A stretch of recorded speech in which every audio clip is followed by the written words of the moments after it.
Assalamualaikum warahmatullahi wabarakatuh. Kembali lagi di channel ini. Saat ini kita akan membahas tentang bersih dari hadas dan najis. Oke, sebelumnya di sini akan dijelaskan terlebih dahulu mengenai pengertian dari hadas dan najis. Nah, di sini pertama kita artikan dulu kata bersih ya. Nah, di sini bersih itu artinya bebas dari kotoran. Terus kemudian yang kedua itu suci. Suci itu artinya bebas dari najis. Nah, terus kemudian di sini najis ya. Nah, najis itu artinya sesuatu yang menjadikan terhalangnya seseorang untuk beribadah kepada Allah. Terus kemudian najis itu sudah pasti kotor ya, tapi kotor belum tentu najis. Nah, misalnya di sini tanah ya. Tanah, tinta, cat, kemudian ludah, meskipun hal tersebut dinilai kotor, tapi hal-hal tersebut seperti tanah, tinta, cat, dan ludah itu tidak najis ya. Tidak najis. Nah, terus kemudian hadas. Nah, kalau hadas sendiri yaitu keadaan tidak suci pada diri seorang muslim yang menghalangi syarat sahnya ibadah. Oke, nanti hadas akan dijelaskan di depan ya. Nah, oke, selanjutnya yaitu pembagian najis. Nah, najis itu terbagi menjadi 3, yaitu yang pertama najis mukhafafah atau najis ringan. Contohnya itu air kencing anak laki-laki yang kurang dari 2 tahun dan mazi ya. Terus kemudian yang kedua yaitu najis mutawasitoh atau najis pertengahan atau najis sedang. Contohnya itu kotoran manusia, darah haid, arak, bangkai hewan ya. Nah, kecuali bangkai manusia, ikan dan belalang itu tidak najis ya.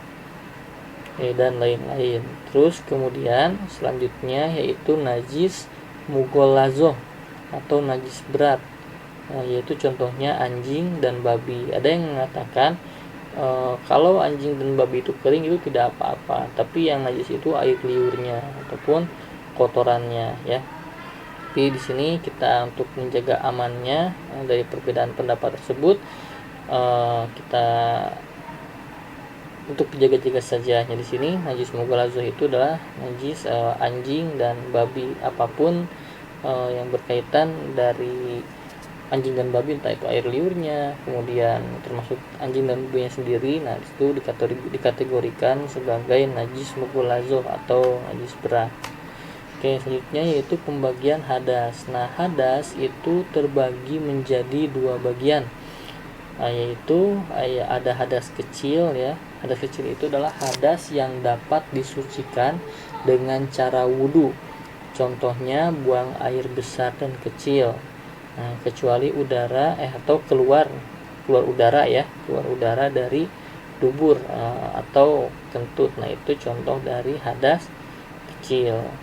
Selanjutnya yaitu hadas besar. Nah, hadas besar adalah hadas yang dapat disucikan dengan cara mandi. Contohnya yaitu haid, nifas, junub, dan keluar mani. Nah, itu hadas besar. Oke, nah di sini kalau hadas kecil seperti tadi buang air besar, buang air kecil, nah itu bisa disucikan dengan wudhu ya. Tapi kalau haid, nifas, kemudian junub dan keluar mani, nah itu harus disucikan dengan cara mandi, ya, tentu dengan tata caranya. Oke, di sini yang pertama yaitu cara membersihkan najis mukhafafah. Oke, najis mukhafafah ini merupakan yaitu cara di sini cara membersihkan najisnya ya. Najis mukhafafah itu najis yang tergolong ringan ya. Nah, cara bersihkannya itu lapkan najis dengan kain kering. Pertama lapkan dulu, misalkan ada air kencing anak laki-laki yang belum berumur 2 tahun. Nah, itu caranya dilapkan najisnya tersebut dengan kain kering. Setelah itu percikan air ya ke bagian yang terkena najis mukhaffafa. Nah setelah itu dilap hingga kering gitu. Itu cara membersihkan najis mukhaffafa.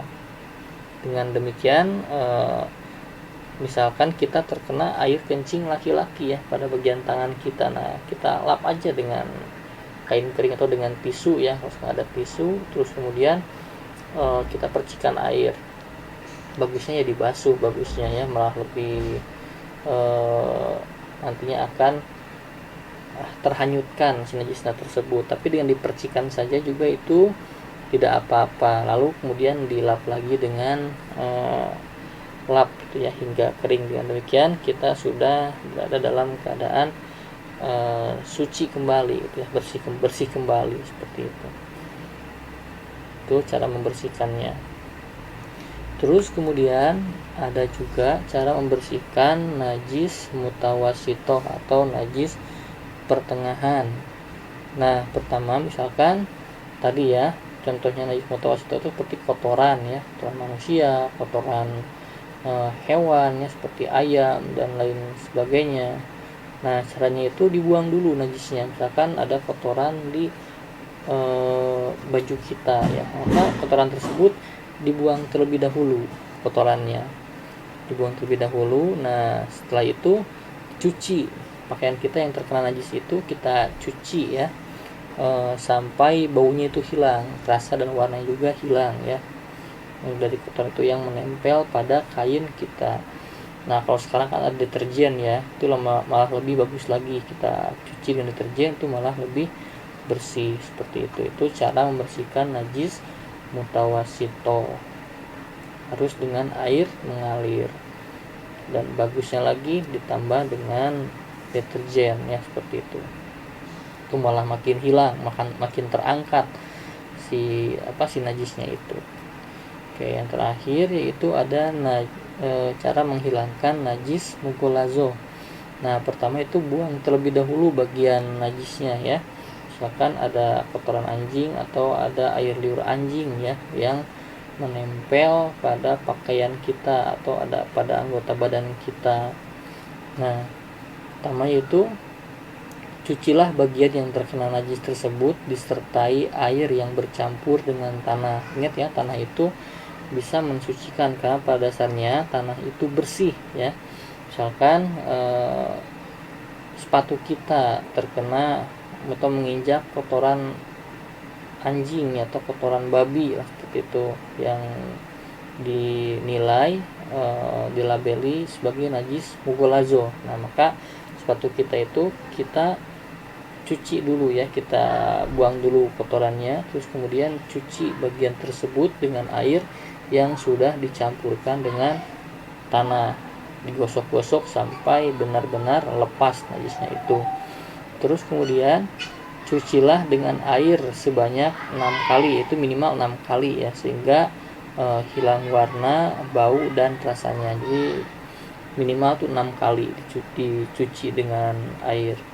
Nah kalau sekarang kan ada deterjen ya, kemudian ada berbagai merek lah seperti itu untuk membersihkan, itu malah lebih bagus lagi, jadi semakin terangkat, semakin hilang najisnya tersebut.